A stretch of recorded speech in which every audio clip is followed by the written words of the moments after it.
Shalom jemaat Tuhan, selamat hari Minggu.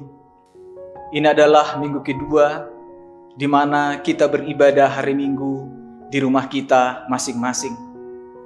Baru 2 minggu, rasanya sudah sangat merindukan suasana beribadah bersama-sama di gedung gereja kita ini.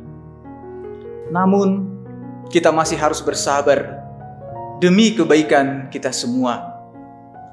Dan sekali lagi saya ingatkan kepada kita semua bahwa gereja yang sejati bukanlah mengenai gedung, tetapi adalah mengenai persekutuan, di mana 2-3 orang berkumpul. Di situ Tuhan Yesus hadir di tengah-tengah kita semua. Oleh karena itu, saya berharap bahwa hari ini semua keluarga di rumah berkumpul bersama-sama untuk berdoa, beribadah, dan mendengarkan firman Tuhan pada hari ini. Tema firman Tuhan pada hari ini adalah tetap optimis di tengah krisis. Sekali lagi, tetap optimis di tengah krisis.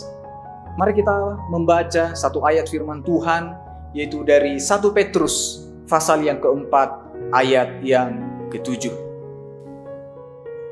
Kesudahan segala sesuatu sudah dekat. Karena itu, kuasailah dirimu dan jadilah tenang supaya kamu dapat berdoa. Saudara-saudara, dalam konteks ayat ini, pada saat itu umat Tuhan sedang mengalami krisis karena penganiayaan. Nyawa mereka terancam.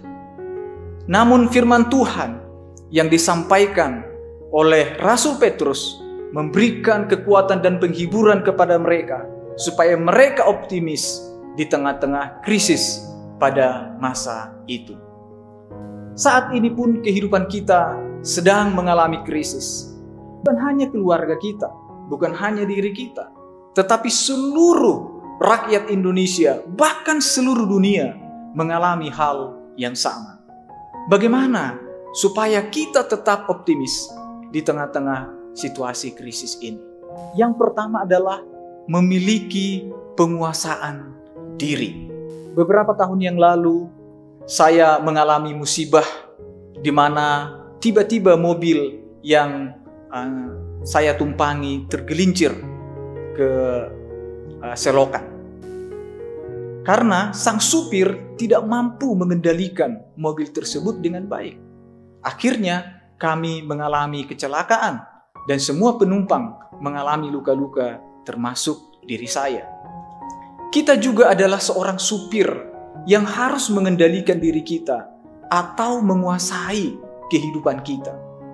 Apa saja yang harus kita kendalikan di dalam diri kita pada masa krisis ini? Yang harus kita kendalikan adalah hati dan pikiran kita.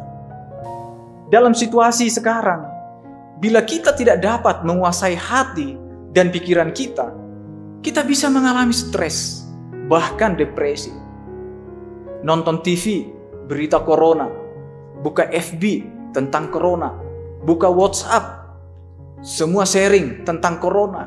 Sepertinya corona sudah menguasai semua lini kehidupan kita. Sebenarnya tidak salah kita mencari atau mendapatkan informasi tentang berita-berita ini. Bahkan itu penting. Kita butuh mendapatkan informasi yang memadai sehingga kita tahu bagaimana menyikapi ini semua, menjaga diri kita, menjaga keluarga kita. Tetapi jangan sampai hati dan pikiran kita dikuasai oleh ketakutan, kecemasan, kepanikan, dan kekhawatiran yang berlebihan tentang ancaman virus ini. Bukan juga kita mengabaikannya, tidak. Selalu saya ingatkan, kita tidak boleh menyepelekan virus ini. Tetapi jangan sampai virus ketakutan, kecemasan, kepanikan terlebih dahulu menginfeksi hati dan pikiran kita. Mari kita tetap arahkan hati dan pikiran kita kepada Tuhan. Mendengarkan pengharapan melalui firman-Nya. Sehingga meskipun di tengah krisis, hati dan pikiran kita tetap ada di dalam kendali Tuhan. Firman Tuhan berkata di dalam Amsal pasal 4 ayat 23. Jagalah hatimu dengan segala kewaspadaan, karena dari situlah terpancar kehidupan. Artinya, kualitas kehidupan, bahkan imunitas fisik kita sangat ditentukan oleh bagaimana kita menjaga hati dan pikiran kita. Oleh sebab itu, saya mendorong kita untuk tetap optimis, tetap berjuang. Dalam pertolongan Tuhan, semua masalah pasti ada solusinya. Ingatlah bahwa bukan hanya kita yang mengalami situasi ini, tetapi seluruh dunia mengalami hal yang sama. Karena itu, biarlah hati kita lebih fokus kepada janji dan penyertaan Tuhan. Bahkan walaupun krisis terburuk terjadi dalam hidup kita, tetaplah percaya bahwa tidak ada sesuatu yang terjadi di luar kendali Allah. Bahkan sekalipun kematian harus menimpa kita, ingatlah bahwa Yesus telah mengalahkan maut dan telah menjamin keselamatan kita yang percaya kepadanya. Karena itu, biarlah hati dan pikiran kita tetap berpusat kepada Tuhan, sehingga kita dapat mengalami ketenangan dan kemenangan di dalam kehidupan kita. Yang kedua adalah banyak berdoa. Mengapa kita harus banyak berdoa?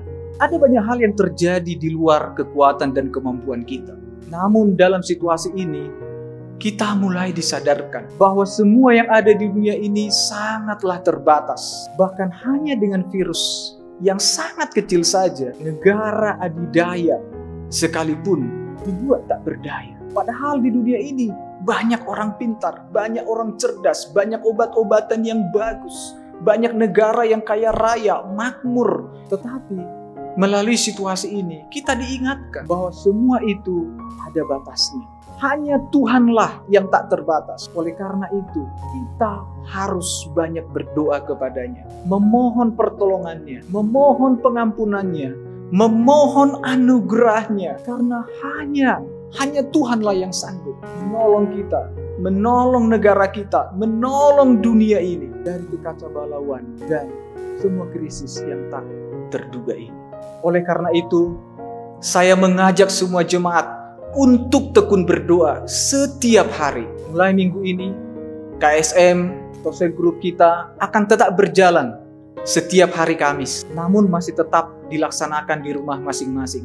Saya akan tetap mengirimkan rekaman video khotbah, dan semua jemaat saya himbau untuk bersatu hati di rumah untuk berdoa bersama-sama dengan keluarga. Ada banyak hal yang harus kita doakan. Di antaranya adalah untuk pemerintah kita, untuk presiden kita, dan semua jajaran pemerintah di daerah, di pusat maupun di daerah. Kita harus mendukung mereka dalam doa kita, supaya Tuhan memberikan hikmat dan kekuatan kepada mereka dalam memimpin negara ini. Kita juga berdoa bagi mereka yang sakit karena terinfeksi virus ini. Kiranya Tuhan memberi kekuatan dan kesembuhan kepada mereka. Kita juga harus berdoa bagi para tenaga medis yang berjuang di garda terdepan untuk memerangi wabah ini. Walaupun mereka harus mempertaruhkan nyawa mereka, bahkan sudah ada cukup banyak yang menjadi korban jiwa. Mereka adalah para pahlawan kemanusiaan yang layak kita apresiasi dan hormati. Bila saat ini ada di antara kita yang sudah mulai mengeluh karena bosan di rumah, ingatlah para tenaga medis yang sedang berperang saat ini, memerangi wabah ini. Mereka lelah, letih, lesu, bahkan harus diasingkan dari keluarga mereka karena mengantisipasi supaya keluarga di rumah tidak tertular. Beban kita belum seberat mereka. Karena itu, setidaknya kita mendukung dan mendoakan mereka setiap hari kita juga terus berdoa untuk diri kita, keluarga kita, kesehatan kita, pekerjaan kita, pendidikan kita, supaya Tuhan menolong dan memampukan kita dalam melewati semua masa krisis ini dengan tetap optimis bersama dengan Tuhan. Apapun yang terjadi, firman Tuhan berkata di dalam 1 Tesalonika pasal 5 ayat yang ke-17, tetaplah berdoa. Tetap semangat, tetap optimis, terus tekun berdoa. Salam rindu kami sekeluarga kepada seluruh jemaat yang terkasih. Selamat hari Minggu. Tuhan Yesus memberkati. Shalom.